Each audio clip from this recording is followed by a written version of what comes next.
খেতে জানলে ঘাস রান্না করলেও বলে খাওয়া যায়, এটা নাকি দাদি নানিগর কথা, তাই না বলেন? হ্যালো গাইস, আসসালামু আলাইকুম। দেখেন আমি কি তুলতেছি, এগুলা কে কী নামে চিনেন?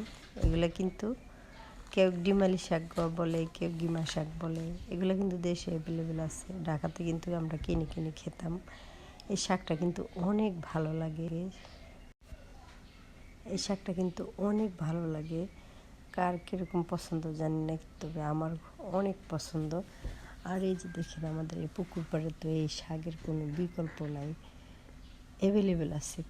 কেউ খেতে জানে না, কেউ খায়ও না, কারণ গ্রামের মধ্যে এগুলা অ্যাভেলেবেল থাকে, অনেকে খাওয়াও জানে না।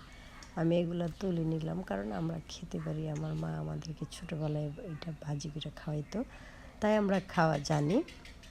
ছোটোবেলা মা বা চাচিদের কাছ থেকে যেটা শিখি এটা মনে থাকে।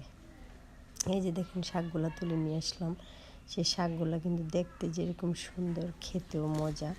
সবগুলো এক এক করে বেছে নিলাম। আর এই যে দেখেন ছোটো আলু, এই ছোটো আলু দিয়ে সেটা শাকগুলো ভাজি করবো, তিতা শাক। আর কয়টা লাউ শাকও নিলাম, এই লাউ শাক দিয়ে শুটকি দিয়ে রান্না করব।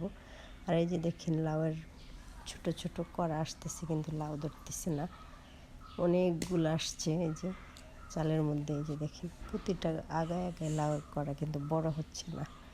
কিছু করার নেই, শাক তো খাচ্ছি, শাক খেলে এটাই চলবে।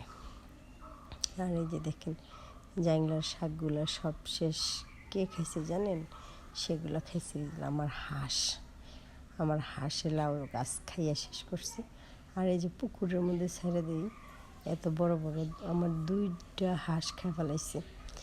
বড় ধান ক্ষেতের গাড়ো এসে 2টা হাঁস খেয়ে ফেলাইছে। তাই এই কলপাড়ের মধ্যে রেখে দিলাম, কারণ এই কলপাড়টা ইউজ করা হয় না, 2 পাশে বেড়া আছে, সেই জন্য কলপাড়ে পানি চারায় দিয়ে দিলাম যে ওইখানেই থাকো, তাও গাড়োয়ারে খাওয়ান যাবে না।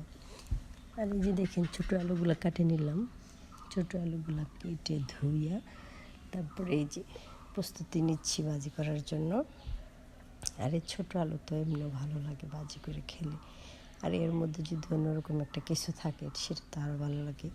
দিয়ে দিলাম লবণ, তারপর দিয়ে দিলাম হলুদ, তারপরে দিয়ে দিলাম রসুন, পেঁয়াজ, কাঁচামরিচ একসাথে দিয়ে, এই যে তারপরে দিয়ে দিব আমি তেল, কারণ সবগুলো একসাথে দিয়ে এই যে তেল দিয়ে বসায় দেওয়ার পরে ভাজা ভাজা করার পরে যখন একটু সিদ্ধ হয়ে আসবে তখন দেওয়া লাগবে পাতাগুলো, কারণ আগে দেওয়া যাবে না।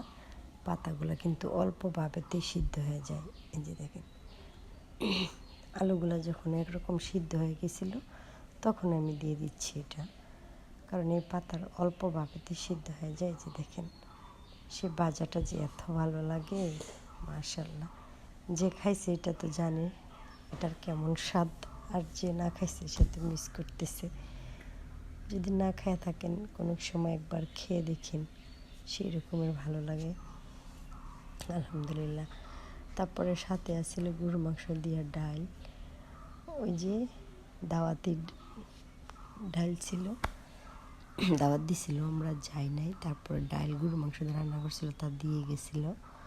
আর এই যে দেখেন আমি নিয়ে নিলাম আমার পছন্দের শাক, আর তারপরে আছে এই যে শুটকি দিয়ে লাউ শাক, সেটাও আছে, কিন্তু আমি এই তিতা শাকটাই আগে খাবো। আর ডাল তো আছেই সাথে। এই যে দেখেন মাশাআল্লাহ, বাটটা মাখতেছে আর মনে হয় আর তর্স হচ্ছে না কখন আমি মুখে দিব। বিসমিল্লাহ করে মুখে দিয়ে দিলাম। তারপরে এই যে দেখেন আরও নিচ্ছি, আরও খাচ্ছি, আলহামদুলিল্লাহ। তো সবাই ভালো থাকেন, আল্লাহ।